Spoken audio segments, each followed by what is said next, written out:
മറ്റൊരു പ്രധാനപ്പെട്ട വാർത്തയിലേക്കാണ്. തിരുവനന്തപുരം നഗരസഭയിലെ സംഘർഷത്തിൽ BJP LDF നേതാക്കൾക്കെതിരെ police case. Mayor V Rajesh, മുൻമന്ത്രിമാരായ വി ശിവൻകുട്ടി, കടകംപള്ളി സുരേന്ദ്രൻ തുടങ്ങിയവർക്കെതിരെയും കേസുണ്ട്. LDF പരാതിയിൽ മേയർക്കും ഡെപ്യൂട്ടി മേയർക്കെതിരെയുമാണ് കേസ്. അതേസമയം നഗരസഭയിൽ ഭരണസ്തംഭനം ആരോപിച്ച് അവിശ്വാസ പ്രമേയം കൊണ്ടുവരാൻ UDF നീക്കം തുടങ്ങി. ഒരാളുടെ ഭൂരിപക്ഷത്തിൽ ഭരണം നടത്തുന്ന BJPക്കെതിരെ അസാധാരണ നീക്കത്തിലാണ് ഒരുക്കം. LDFും UDFും ഈ നീക്കത്തിൽ കൈകോർക്കുമോ എന്നതാണ് ആകാംക്ഷ. എന്നാൽ 5 വർഷത്തേക്ക് നഗരസഭാ ഭരണം സേഫാണെന്ന് മേയർ വി രാജേഷ് പ്രതികരിച്ചു. നഗരസഭയിൽ ഒരുപാട് പ്രശ്നങ്ങളുണ്ട്, ഇങ്ങനെ വലിയ സംഘർഷത്തിലേക്ക് പോയിട്ടുണ്ട്. നഗരത്തിലെ മാലിന്യ പ്രശ്നങ്ങളുണ്ട്. എന്താണ് കോൺഗ്രസിൻ്റെ നിലപാട്? 6 മാസത്തെ നഗരസഭയുടെ ഭരണം വലിയ ഒരു പരാജയമാണ്. അപ്പോൾ ഇതിപ്പോൾ രാവിലെ പാർലമെൻ്ററി പാർട്ടിയുടെ മീറ്റിംഗ് ഉണ്ടായിരുന്നു, മുതിർന്ന നേതാക്കളുണ്ടായിരുന്നു. അപ്പോൾ ഈ ഭരണസ്തംഭനത്തിനെതിരെ പ്രക്ഷുബ്ധങ്ങൾ ഉണ്ടാക്കുവാൻ UDF തീരുമാനിച്ചിരിക്കുകയാണ്. ഈ വരുന്ന തിങ്കളാഴ്ച കോർപ്പറേഷൻ നടയിൽ ഭരണസ്തംഭനത്തിനെതിരെ സമരം വെക്കുകയും ബാക്കി കാര്യങ്ങൾ 6 മാസം തികഞ്ഞ സാഹചര്യമായതുകൊണ്ട് ഒന്നും നടക്കാത്തതിനെതിരെ എന്ത് നടപടികൾ വേണമെന്നുള്ളത് പാർലമെൻ്ററി പാർട്ടി കൂടി നമ്മൾ വൈകുന്നേരം തീരുമാനിക്കും. മാലിന്യ പ്രശ്നം അടക്കമുള്ള കാര്യങ്ങളിൽ എന്താണ് അടിയന്തരമായി ചെയ്യേണ്ടത്? ഇല്ല, ഒന്നും നടക്കുന്നില്ലല്ലോ ഇവിടെ. 6 മാസമായിട്ട് എന്താണ് നമ്മുടെ ഒരു മാലിന്യ സംസ്കരണത്തിൻ്റെ ഒരു ആക്ഷൻ പ്ലാൻ എന്നുള്ളത് പോലും പറയുന്നില്ല. വൈകിട്ടത്തെ പാർലമെൻ്ററി പാർട്ടി തീരുമാനം എടുത്തുകൊണ്ട് 6 മാസം കഴിഞ്ഞ് എന്ത് ചെയ്യണം എന്നുള്ളതിൻ്റെ നടപടിയിലേക്ക് എത്തുന്നത്. ഡാൻ കുര്യൻ ചേരുന്നുണ്ട് വിവരങ്ങളുമായി. ഡാൻ, കഴിഞ്ഞ ദിവസം ഈ നഗരസഭയിൽ വളരെ അസാധാരണമായിട്ടുള്ളൊരു സംഭവമായിരുന്നു അരങ്ങേറിയത്.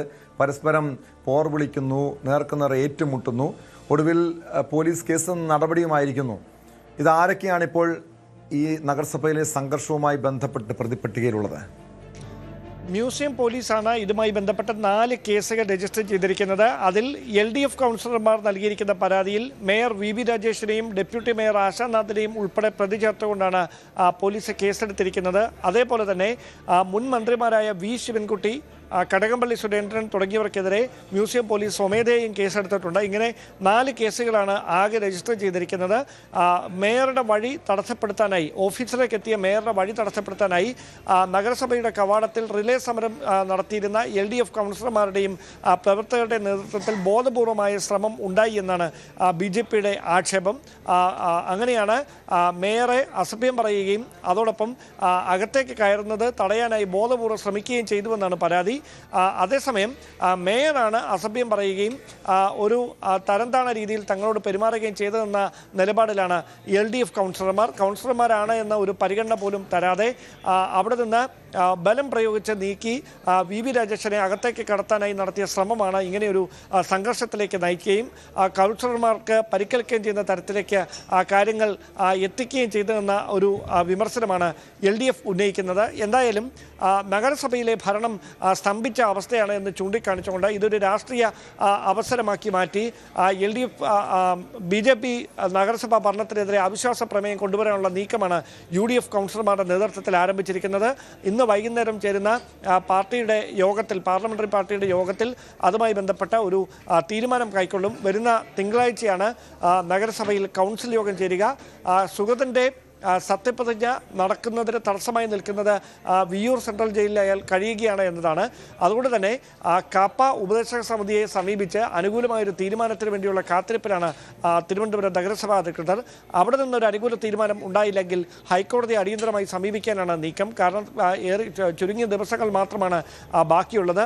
അതിനിടയിൽ കോടതിയുടെ ഭാഗത്ത് നിന്ന് അനുകൂലമായൊരു തീരുമാനം ഉണ്ടാകുമെന്ന പ്രതീക്ഷയിലാണ് അവർ എല്ലാവരും ഉള്ളത്. അങ്ങനെയെങ്കിൽ കൗൺസിൽ യോഗം ചേരുന്ന ദിവസം സുഗതനെ സത്യപ്രതിജ്ഞ ചെയ്യിക്കാൻ കഴിഞ്ഞില്ല എങ്കിൽ അത് BJPക്ക് വലിയൊരു തിരിച്ചടിയായി മാറും. അതിനെ രാഷ്ട്രീയമായൊരു അവസരമാക്കി മാറ്റാനുള്ള നീക്കമാണ് UDF നടത്തിക്കൊണ്ടിരിക്കുന്നത്. അങ്ങനെയെങ്കിൽ UDF കൊണ്ടുവരുന്ന അവിശ്വാസ പ്രമേയത്തെ LDF കൂടി പിന്തുണയ്ക്കുന്ന ഒരു സാഹചര്യമുണ്ടായാൽ അത് അസാധാരണമായൊരു ഭരണ പ്രതിസന്ധിയിലേക്ക് കാര്യങ്ങൾ എത്തിക്കും. കേവലം ഒരു സീറ്റിൻ്റെ ഭൂരിപക്ഷത്തിലാണ് NDA ഭരണം പിടിച്ചിരിക്കുന്നത്. ചരിത്രത്തിൽ ആദ്യമായി തിരുവനന്തപുരം നഗരസഭയുടെ ഭരണം അവർ പിടിച്ചിരിക്കുന്നത്. ആ ഭരണത്തിന് ഇളക്കം തട്ടുന്ന രീതിയിലേക്ക് സുഗതനെ അവിടെ സത്യപ്രതിജ്ഞ ചെയ്യാൻ എത്താതിരിക്കുന്ന ഒരു സാഹചര്യം ഉണ്ടാകുകയും അന്ന് അവിടെ അവിശ്വാസ പ്രമേയം കൊണ്ടുവരികയും ചെയ്യുന്ന ഒരു പശ്ചാത്തലമുണ്ടായാൽ തീർച്ചയായിട്ടും ഒരു പ്രതിസന്ധി ഉണ്ടാക്കും. പക്ഷേ ആ ചോദ്യങ്ങളോടൊക്കെ മേയർ വി രാജേഷ് വളരെ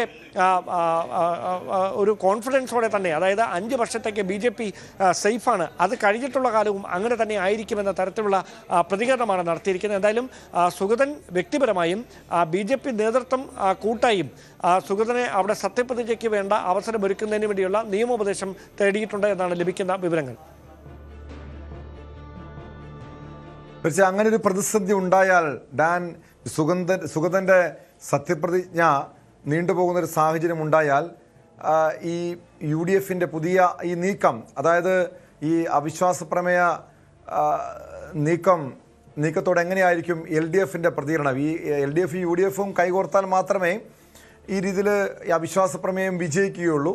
മാത്രമല്ല സുഗതൻ അയോഗ്യനാകപ്പെടുകയോ അതല്ലെങ്കിൽ സത്യപ്രതിജ്ഞ നടക്കാത്തൊരു സാഹചര്യം ഉണ്ടാവുകയോ ചെയ്യണം.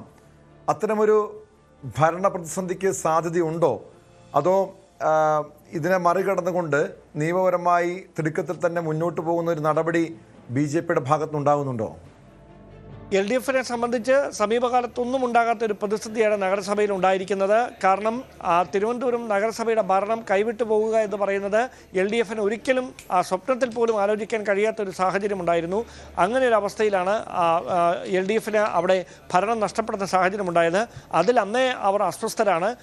അതിനിടയിലാണ് ഇപ്പോൾ അസാധാരണമായ ഒരു സാഹചര്യം ഉരുത്തിരിയുന്നത്. അവിടെ UDF ഇങ്ങനെ ഒരു അവിശ്വാസ പ്രമേയം കൊണ്ടുവന്നാൽ സ്വാഭാവികമായി നിലവിലെ രാഷ്ട്രീയ സാഹചര്യത്തിൽ അതിനെ പിന്തുണയ്ക്കാനുള്ള ഒരു നീക്കമായിരിക്കും LDFിൻ്റെ ഭാഗത്തുനിന്ന് ഉണ്ടാകുക. അങ്ങനെയെങ്കിൽ നിലവിലെ 29 LDF കൗൺസിലർമാർക്കൊപ്പം 20 UDF കൗൺസിലർമാർ കൂടി ചേർന്നാൽ 49 സീറ്റുകളായി.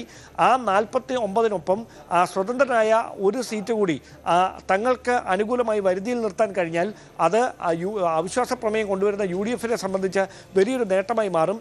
അങ്ങനെയെങ്കിൽ ഭരണത്തെ പിടിച്ച് താഴെയിടാൻ കഴിയുന്ന തരത്തിലേക്കൊരു നീക്കമായി നാടകീയമായ രാഷ്ട്രീയ സംഭവങ്ങളിലേക്ക് ഈ അവിശ്വാസ പ്രമേയം മാറുമോ എന്നതാണ് ഇനി അറിയാനുള്ളത്. ഈ സ്വതന്ത്ര അംഗത്തിൻ്റെ പിന്തുണ ഏതു വിധേനയും ഉറപ്പാക്കാനുള്ള നീക്കം അണിയറയിൽ UDFും LDFും ഒക്കെ നടത്തുന്നുണ്ട് എന്നുള്ള സൂചനകൾ കൂടി പുറത്തു വരുന്നുണ്ട്. അതിനിടയിലാണ് ഈ അവിശ്വാസ പ്രമേയമായി മുമ്പോട്ട് പോകാനുള്ള ഒരു നീക്കം UDF ഇപ്പോൾ സജീവമാക്കിയിരിക്കുന്നത്. ഇന്ന് വൈകിട്ട് അത് സംബന്ധിച്ച് അന്തിമമായൊരു ചിത്രം തെളിയും. അതിനിടെയാണ് സുഗതനെ എത്രയും പെട്ടെന്ന് 4 ആഴ്ച താഴെ ഇറക്കിയാലും ഒരു ഭരണ പ്രതിസന്ധി ഉണ്ടാകാൻ പാടില്ലല്ലോ. മാത്രമല്ല ഈ LDFും UDFും കൈകോർത്തുകൊണ്ട് ഒരു പുതിയൊരു ഭരണ നേതൃത്വം അല്ലെങ്കിൽ ഒരു ഭരണ സംവിധാനം അത്ര പ്രായോഗികമാണോ? മാത്രമല്ല നമുക്കറിയാം കേരളത്തിനൊരു രാഷ്ട്രീയ സാഹചര്യം എടുത്ത് പരിശോധിച്ചാൽ LDFും UDFും നേർക്കുനേർ ഏറ്റുമുട്ടുന്നൊരു സാഹചര്യമുണ്ട്. ആ ഒരു പശ്ചാത്തലത്തിൽ ഇരുവരും ഈ അവിശ്വാസ പ്രമേയത്തിൽ കൈകോർത്താൽ പോലും അതിനപ്പുറം ഒരു ഭരണത്തിലേക്ക് വരാൻ ഇരുവരും കൈകോർക്കാനുള്ള സാധ്യതയുണ്ടോ ഡാൻ? അതിൽ നമുക്ക് വ്യക്തമായൊരു ഉത്തരം ഇപ്പോൾ പറയാൻ കഴിയില്ല. അപ്പോൾ ഉരുത്തിരിയുന്ന രാഷ്ട്രീയ സാഹചര്യങ്ങൾ അതിന് അനുകൂലമാകുന്നതാണ് എങ്കിൽ ആ സ്വതന്ത്ര അംഗത്തെ മേയറാക്കാമെന്നുള്ള ഒരു വാഗ്ദാനം നൽകിക്കൊണ്ട് ആ സ്വതന്ത്ര അംഗത്തിന് പിന്തുണയുമായി LDFും UDFും ഒരുപോലെ രംഗത്തെത്തുന്ന സാഹചര്യം ഉണ്ടായാൽ അത്തരത്തിലൊരു കൂട്ടായ്മ ഉണ്ടായിക്കൂടാ എന്നില്ല. അതുകൊണ്ടാണ് ഞാൻ പറഞ്ഞത് രാഷ്ട്രീയമാണ്. അവിടെ ഒരു സാധ്യതകളും നിസ്സാരമായി തള്ളിക്കളയാനാവില്ല. BJPക്ക് അത്തരത്തിലൊരു പ്രതിസന്ധി സൃഷ്ടിക്കാൻ കഴിഞ്ഞാൽ, അങ്ങനെ BJPയെ ഭരണത്തിൽ നിന്ന് താഴെ ഇറക്കാൻ കഴിഞ്ഞാൽ അത് UDFിനും LDFിനും അതുണ്ടാക്കുന്ന ഒരു രാഷ്ട്രീയമായ നേട്ടം ചെറുതല്ല. അതിനുവേണ്ടി അവർ ഏത് അറ്റം വരെയും പോകും എന്ന് തന്നെയാണ് സൂചന. അവിടെയാണ് ഈ സ്വതന്ത്ര അംഗത്തിൻ്റെ പിന്തുണ നിർണായകമായി മാറുന്നത്. നിലവിൽ അദ്ദേഹം സ്റ്റാൻഡിംഗ് കമ്മിറ്റി ചെയർമാനാണ്. ആ സ്റ്റാൻഡിംഗ് കമ്മിറ്റി ചെയർമാനായ സ്വതന്ത്ര അംഗത്തെ മേയർ സ്ഥാനത്തേക്ക് ഉയർത്തി കാണിച്ചുകൊണ്ട് LDFും UDFും ഒരുപോലെ പിന്തുണ നൽകുന്ന ഒരു സാഹചര്യം ഉണ്ടായാൽ ഈ രാഷ്ട്രീയ മാറ്റത്തിന് അരങ്ങൊഴുങ്ങും.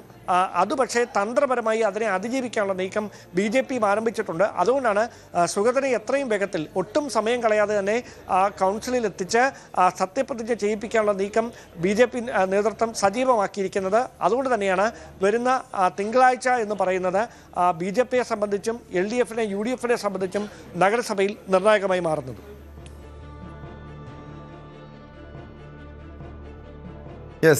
വ്യക്തമാണ്. ഡാൻ കുര്യനാണ് വിവരങ്ങൾ നൽകുന്നത്. എന്തായാലും അസാധാരണമായ ചില സംഭവങ്ങളാണ് ഇന്നലെ മുതൽ തിരുവനന്തപുരം നഗരസഭയിൽ അരങ്ങേറിയത്. LDFിനെ സംബന്ധിച്ച് വലിയ തിരിച്ചടി ഉണ്ടായതാണ് കഴിഞ്ഞ തെരഞ്ഞെടുപ്പിൽ. ചരിത്രത്തിലാദ്യമായി BJP അധികാരത്തിൽ വരുന്നു. പക്ഷെ ഒരൊറ്റ അംഗത്തിൻ്റെ മാത്രം ഭൂരിപക്ഷത്തിലായിരുന്നു അധികാരം.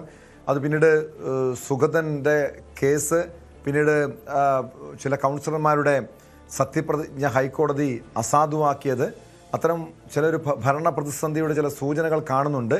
അതിനിടെ UDF അവിശ്വാസ പ്രമേയ നീക്കവുമായി മുന്നോട്ട് വരുന്നു.